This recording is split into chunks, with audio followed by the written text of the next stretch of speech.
Assalamualaikum warahmatullahi wabarakatuh. Terima kasih banyak telah berkunjung ke channel kami.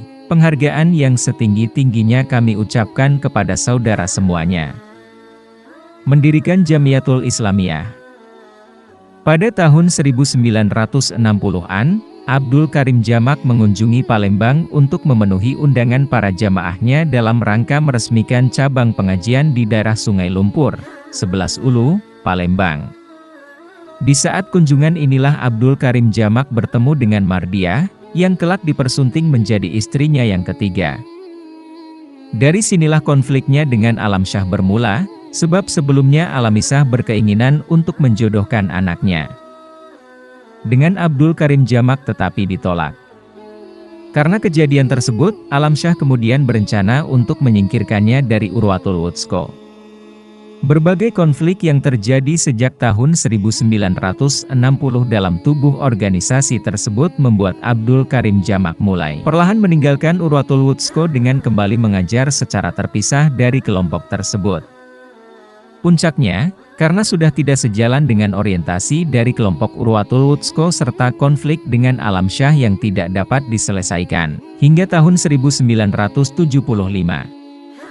Abdul Karim Jamak kemudian memutuskan untuk meninggalkan Urwatul Wuthqa dan bergabung dengan Partai Syarikat Islam Indonesia, PSI, cabang Kerinci pada tahun 1964, bersama dengan para pengikutnya dalam pengajian sebelumnya.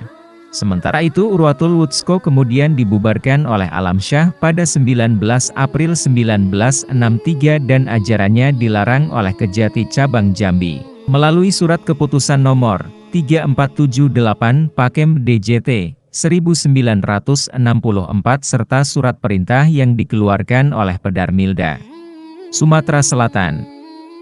Karirnya dalam perpolitikan mulai bersinar saat menjadi anggota PSI, kemudian pada 1968, Abdul Karim Jamak diangkat menjadi Ketua Syariah Wal Ibadah PSI Kerinci. Setahun kemudian, ia dan sahabatnya Kiai Haji Amir Usman diundang oleh Buya Hamka bertemu di Jakarta untuk mendapatkan bimbingan dalam urusan agama.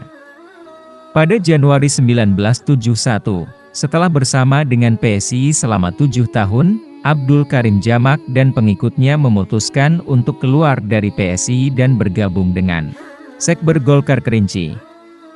Bergabung dengan Sekber Golkar terbukti melancarkan jalannya dalam berdakwah, meskipun ada pihak yang menyebutkan bahwa dirinya hanya menjadi alat politik untuk mencapai kekuasaan bagi golongan tertentu.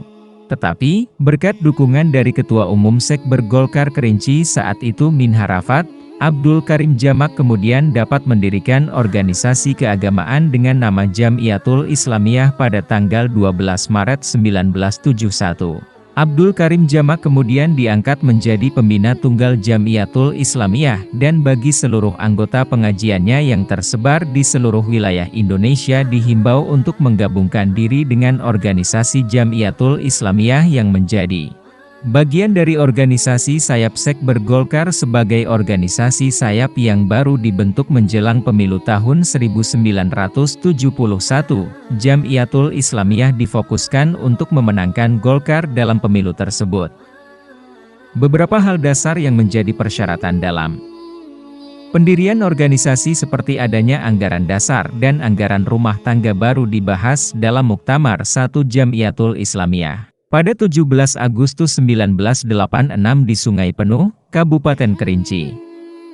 Anggaran dasar dan anggaran rumah tangga itu kemudian disempurnakan lagi dalam Muktamar 2 Jamiatul Islamiyah di Pondok Gede, Jakarta Timur pada 1 Agustus 1993.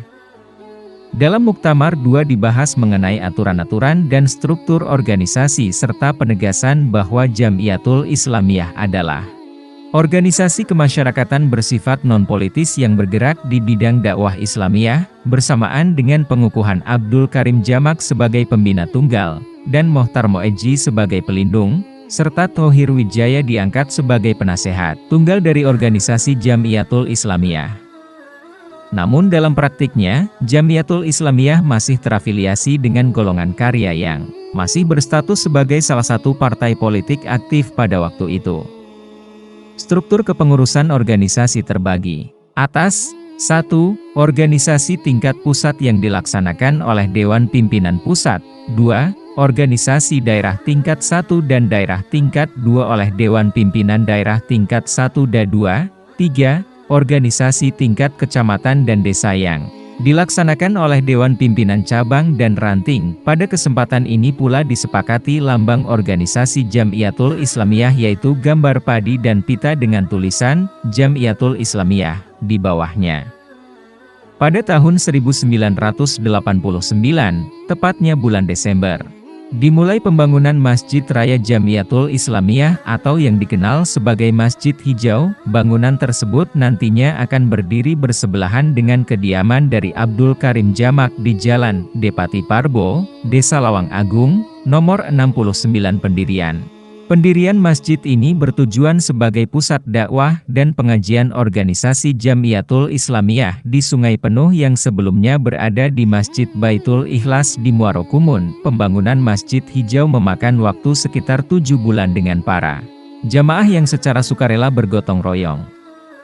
Masjid ini kemudian diresmikan oleh Kiai Haji Thohir Wijaya selaku penasihat tunggal Jamiatul Islamiyah, dan disaksikan oleh Bupati Kerinci saat itu, Drs Hasmi Muhtar, seperti yang tertulis dalam batu peresmiannya.